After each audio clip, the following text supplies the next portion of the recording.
भारत की आजादी की कहानी हम अक्सर क्रांतिकारियों और नेताओं के नाम से जानते हैं, लेकिन क्या आप जानते हैं कि इस लड़ाई में कुछ ऐसे साधु भी थे जिनसे अंग्रेज सरकार तक डरती थी। ये साधु सिर्फ मंदिरों में पूजा कराने वाले संत नहीं थे, बल्कि इनके विचार, इनके आंदोलन और इनकी आवाज ब्रिटिश राज की नींव हिला रखे थे। एक साधु जिसने अंग्रेज को जेल तक पहुँचने पर मजबूर कर दिया, दूसरा जिसने लाखों किसानों को अंग्रेज के खिलाफ खड़ा कर दिया और तीसरा जिसने पूरी दुनिया के सामने भारत की ताकत दिखा दी। आज की इस वीडियो में हम जानेंगे भारत के उन 3 साधुओं की कहानी जिन्होंने अंग्रेज सरकार की नींद उड़ा दी थी। नमस्कार दोस्तों, मैं शेखर झा और आप देख रहे हैं क्या समझे आप। जब हम भारत की आजादी की कहानी सुनते हैं तो अक्सर हमारे सामने क्रांतिकारियों और राजनीतिक नेताओं की तस्वीर उभरती है, लेकिन उस समय का भारत सिर्फ राजनीति से नहीं चल रहा था, बल्कि समाज की चेतना का एक बड़ा केंद्र संत और साधु भी थे। उस दौर में किसी साधु की आवाज सिर्फ धार्मिक प्रवचन नहीं मानी जाती थी, बल्कि वो लाखों लोगों के लिए मार्गदर्शन बन जाती थी। अंग्रेज भी इस सच्चाई को अच्छी तरह समझते थे कि भारत में धर्म और आध्यात्मिक परंपरा का प्रभाव कितना गहरा है। इसीलिए वो सिर्फ तलवार और कानून से नहीं,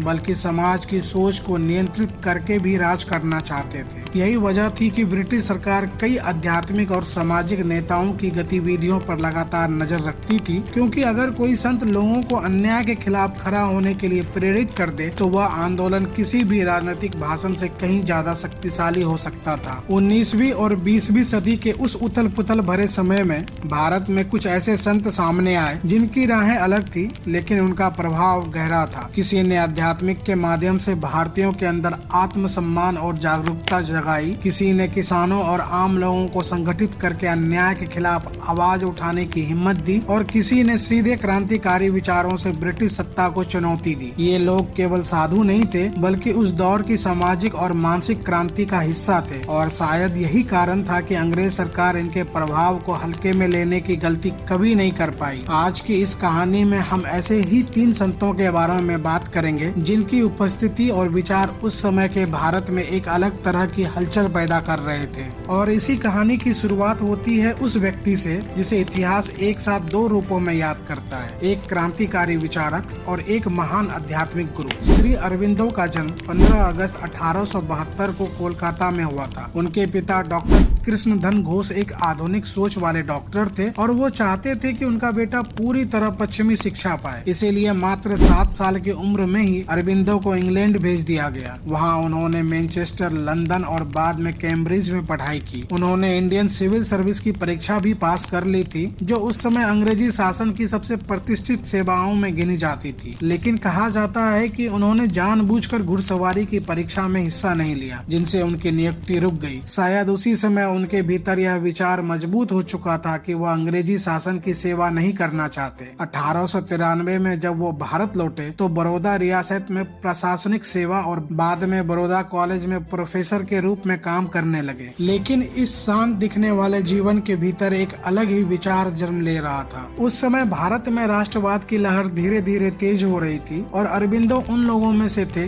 जो मानते थे कि भारत को सिर्फ सुधारों से नहीं, बल्कि पूर्ण स्वतंत्रता से ही न्याय मिल सकता है। उन्होंने कई अखबारों और पत्रिकाओं में लेख लिखे जिनमें अंग्रेजी शासन की नीतियों की खुलकर आलोचना की जाती थी। उनके लेखों में वंदे मातरम जैसे राष्ट्रवादी विचारों की गूंज साफ सुनाई देती थी और युवाओं पर उनका गहरा असर पड़ने लगा था। धीरे धीरे वो उस गुप्त क्रांतिकारी नेटवर्क से भी जुड़े जो ब्रिटिश शासन के खिलाफ काम कर रहा था। 1908 में अलीपुर बम केस के बाद अंग्रेज सरकार ने उन्हें गिरफ्तार कर लिया। यह वही मामला था जिनमें ब्रिटिश अधिकारियों पर हमला की योजना से जुड़े कई क्रांतिकारियों को पकड़ा गया था। श्री अरविंदो लगभग 1 साल तक अलीपुर जेल में बंद रहे और यह समय उनके जीवन का एक निर्णायक मोड़ बन गया। बाद में उन्होंने खुद बताया कि जेल के दौरान उनके भीतर एक गहरा आध्यात्मिक अनुभव हुआ जिनसे उनके जीवन की दिशा बदल दी। 1909 में सबूतों की कमी के कारण उन्हें अदालत ने बरी कर दिया, लेकिन तब तक अंग्रेज सरकार उन्हें एक खतरनाक राष्ट्रवादी विचारक के रूप में देखने लगी थी। इसी कारण 1910 में वो ब्रिटिश शासन से दूर फ्रांसीसी क्षेत्र पौंडीचेरी चले गए। वहीं उन्होंने आगे का जीवन आध्यात्मिक साधना, लेखन और दर्शन के अध्ययन में बिताया। पौंडीचेरी में ही बाद में श्री अरविंदो आश्रम की स्थापना हुई और उनके विचार इंस्टीग्रिल योग के रूप में प्रसिद्ध हुए। यह सच है कि बाद के वर्षों में उनका जीवन पूरी तरह आध्यात्मिक मार्ग पर केंद्रित हो गया, लेकिन यह भी उतना ही सच है कि उनके शुरुआती क्रांतिकारी लेखन, राष्ट्रवादी विचार विचारों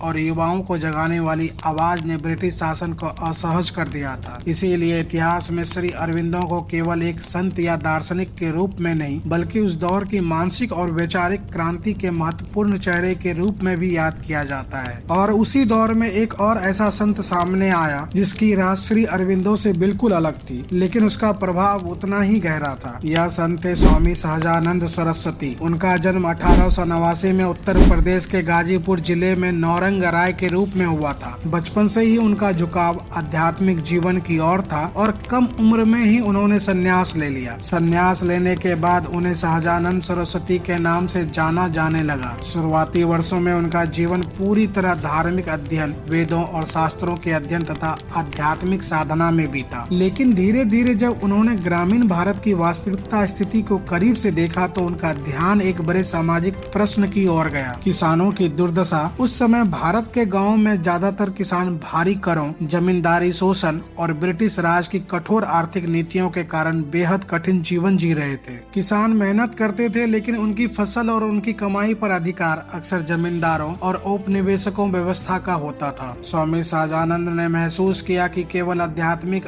उपदेश देना पर्याप्त नहीं है, बल्कि समाज में अन्याय के खिलाफ आवाज उठाना भी जरूरी है। इसी सोच के साथ उनका जीवन एक नए मोड़ पर आ गया। वो बिहार आकर किसानों के बीच रहने लगे और उनकी समस्याओं को समझने लगे। धीरे धीरे उन्होंने किसानों को संगठित करना शुरू किया और 1929 में बिहार प्रांतीय किसान सभा की स्थापना की, जो आगे चलकर एक बड़े आंदोलन का आधार बनी। बाद में 1936 में लखनऊ में ऑल इंडिया किसान सभा की स्थापना हुई और स्वामी सहजानंद उनके प्रमुख नेताओं में से एक बने। यह संगठन देश भर के किसानों की आवाज बनने लगा। स्वामी सहजानंद के भाषण और लेख किसानों को अपने अधिकारों के प्रति जागरूक करते थे। वो खुलकर जमींदारी प्रथा और उपनिवेशकों शोषण की आलोचना करते थे। उनके नेतृत्व में कई जगह किसानों ने संगठित होकर अन्याय के खिलाफ आवाज उठाई। यही कारण था कि ब्रिटिश प्रशासन और कई शक्तिशाली जमींदार उनके आंदोलन को संदेह और चिंता की नजर से देखने लगे। एक सन्यासी का लाखों किसानों के बीच जाकर उन्हें संगठित करना उस समय के सत्ता के लिए असहज करने वाली बात थी। स्वामी सहजानंद ने कई किताबों में भी लिखी, जिनमें किसान सभा के स्मरण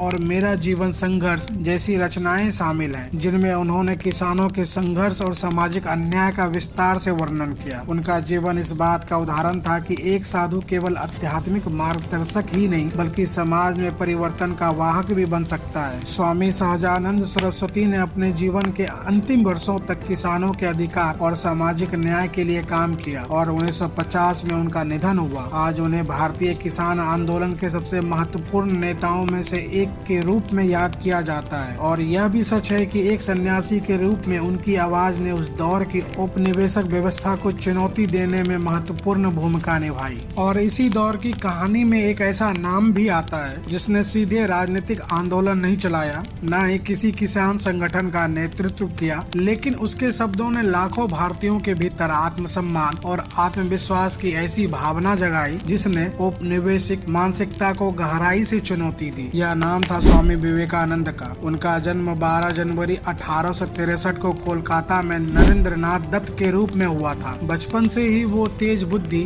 जिज्ञासु स्वभाव और तर्क करने की आदत के लिए जाने जाते थे। पश्चिमी शिक्षा प्राप्त करने के बावजूद उनके मन में जीवन और ईश्वर के गहरे प्रश्न उठते रहते थे और इसी खोज ने उन्हें उनके गुरु रामकृष्ण परमहंस के पास पहुंचाया। रामकृष्ण परमहंस के संपर्क में आने के बाद नरेंद्रनाथ का जीवन बदलने लगा और आगे चलकर वही युवा सन्यासी स्वामी विवेकानंद के रूप में पहचाना जाने लगा। 19वीं सदी के अंत का भारत का एक ऐसा समाज था जो राजनीतिक रूप से गुलाम ही नहीं बल्कि मानसिक रूप से भी आत्मविश्वास खोता जा रहा था। अंग्रेजी शासन और पश्चिमी श्रेष्ठता की भावना ने कई भारतीयों को यह मानने पर मजबूर कर दिया था कि उनकी संस्कृति और परंपरा बिछड़ी हुई है। ऐसे समय में स्वामी विवेकानंद ने भारतीय आत्मविश्वास, परंपरा, वेदांत और मानवता के विचारों को एक नई भाषा में प्रस्तुत किया। 1893 में शिकागो में आयोजित विश्व धर्म संसद में दिया गया उनका भाषण इतिहास में एक महत्वपूर्ण क्षण माना जाता है। Sisters and brothers of America से शुरू हुआ उनका संबोधन केवल एक औपचारिक भाषण नहीं था, बल्कि वह क्षण था जब दुनिया ने पहली बार भारत की आध्यात्मिक परंपरा को एक आत्मविश्वासी आवाज में सुना। इस भाषण के बाद स्वामी विवेकानंद अंतर्राष्ट्रीय स्तर पर प्रसिद्ध हो हो गए और उन्होंने कई वर्षों तक अमेरिका और यूरोप में भारतीय दर्शन और वेदांत के विचारों का प्रचार किया, लेकिन उनका असली प्रभाव भारत लौटने के बाद दिखाई देता है। उन्होंने युवाओं को यह समझाने की कोशिश की कि भारत की शक्ति उसकी आध्यात्मिक परंपरा, उसकी संस्कृति और उसके लोगों के भीतर छिपी हुई क्षमता में है। वो अक्सर कहते थे कि एक जागरूक और आत्मविश्वासी समाज ही अपने भविष्य को बदल सकता है। उन्होंने रामकृष्ण मिशन की स्थापना की,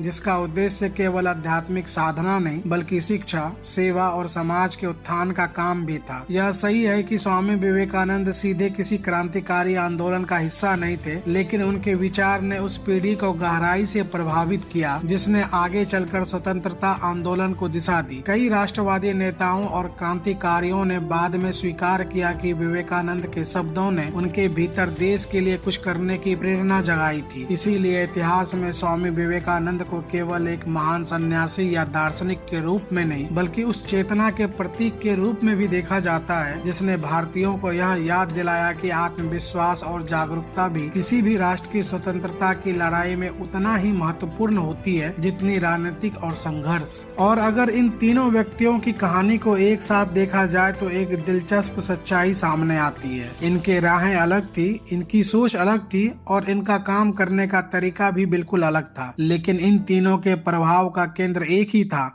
भारतीय समाज को जगाना। श्री अरबिंदो ने अपने क्रांतिकारी लेखन और विचारों के माध्यम से युवाओं के भीतर स्वतंत्रता की चेतना को मजबूत किया और यह बताया कि एक गुलाम राष्ट्र को मानसिक रूप से पहले आजाद होना पड़ता है। स्वामी सहजानंद सरस्वती ने गांवों और खेतों में काम करने वाले किसानों को संगठित किया और उन्हें यह एहसास दिलाया कि अन्याय के खिलाफ आवाज उठाना भी उतना ही जरूरी है जितना आध्यात्मिक जीवन जीना। वहीं स्वामी विवेकानंद ने भारतीयों के भीतर आत्मविश्वास और आत्मसम्मान की उस भावना को जगाया जो लंबे समय तक औपनिवेशिक शासन के कारण कमजोर पड़ चुकी थी। अगर गहराई से देखा जाए तो इन तीनों की भूमिका केवल धार्मिक या आध्यात्मिक नेतृत्व तक सीमित नहीं थी, बल्कि वो उस समय चल रही सामाजिक और मानसिक क्रांति के अलग अलग पहलू थे। यह भी सच है कि ब्रिटिश सरकार का सीधा टकराव हर संत से नहीं हुआ, लेकिन अंग्रेज अच्छी तरह समझते थे कि भारत जैसे देश में अगर विचार बदलने लगे, अगर लोग जगने लगे और अगर समाज अपनी ताकत को पहचानने लगे तो कोई भी साम्राज्य लंबे समय तक टिक नहीं सकता। इसीलिए इन संतों का महत्व केवल उनके आध्यात्मिक योगदान तक सीमित नहीं था, बल्कि उनके विचारों और उनके प्रभाव ने उस वातावरण को तैयार करने की भूमिका निभाई जिसमें आगे चलकर स्वतंत्रता आंदोलन और अधिक व्यापक और मजबूत रूप में सामने आया। और शायद यही भारत की कहानी की सबसे दिलचस्प बात भी है। इस देश की आजादी केवल तलवार और बंदूक की कहानी नहीं है, यह विचारों की, जागरूकता की और आत्मसम्मान की भी कहानी है। इतिहास में कई ऐसे लोग हुए